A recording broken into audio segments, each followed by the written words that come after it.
Revise करू tubular ट्रान्सपोर्टला.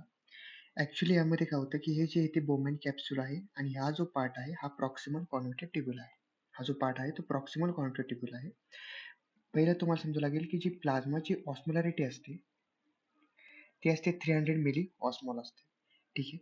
तर इथं पी-सी-टीमध्ये प्रॉक्सिमल कॉन्व्हेंट्रेट ट्युब्युलमध्ये सोल्यूटचंही रिॲब्सॉर्प्शन होतं आणि वॉटरचंही रिॲब्सॉर्प्शन होतं. त्यामुळे जे कन्सन्ट्रेशन असतं ते चेंज होत नाही युरिनचं. तर ते जे कन्सन्ट्रेशन असतं प्रॉक्सिमल कॉन्टॅक्ट टेबलमध्ये ते आयसोटॉनिक असतं कशासोबत? प्लाझ्माच्या ऑस्मोलेटिव्ह सोबत दॅट इज 300 मिली ऑस्मॉल सोबत आयसोटॉनिक असतं, सेम असतं. पण जेव्हा लूप ऑफ हेनलीमध्ये येता तुम्ही, तर जे डिसेंडिंग थिन सेगमेंट असतं त्याचं, याच्यामध्ये ॲक्चुअली फक्त वॉटरचं रिॲब्सॉर्प्शन होतं, सोल्यूटचं रिॲब्सॉर्प्शन होत नाही. जर सोल्यूटचं रिॲब्सॉर्प्शन नाही आलं आणि वॉटर जर निघून गेला, तर जे सोल्युशन आहे ते कसं बनतं? हायपरटॉनिक बनतं. ते युरिन जे असतं at the tip of loop of हेनलीला काय बनतं? हायपरटॉनिक बनतं. किंवा असं म्हणू शकता की at the end of the descending thin segment. नंतर जे सुरू होतं याच्यापुढे ते काय आहे? असेंडिंग थिन सेगमेंट आहे. तर असेंडिंग थिन सेगमेंटच्या केसमध्ये फक्त सोल्यूटचं रिॲब्सॉर्प्शन होतं, वॉटरचं रिॲब्सॉर्प्शन होत नाही.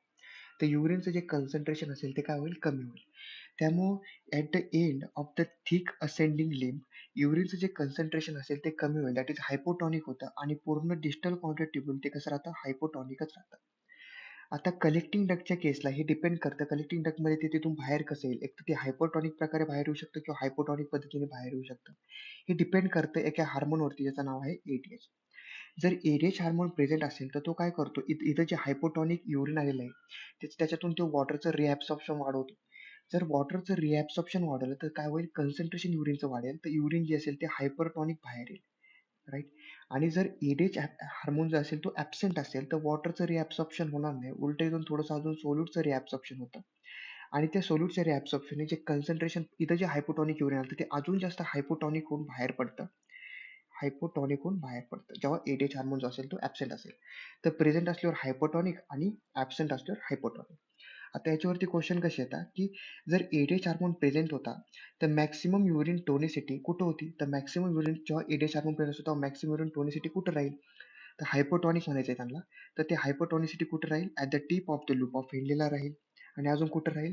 At the end of the collecting डक्टला at the end of the collecting डक्टला जेव्हा ADH हार्मोन प्रेझेंट असेल, तेव्हा मॅक्सिमम टोनिसिटी राहील. आणि मिनिमम युरिन टोनिसिटी कुठं होती? म्हणजे हायपोटॉनिक त्यांना म्हणायचं युरिन, तर ते कुठं होतं? डिस्टल कॉन्व्हेंट्रेट ट्युब्युलला होतं.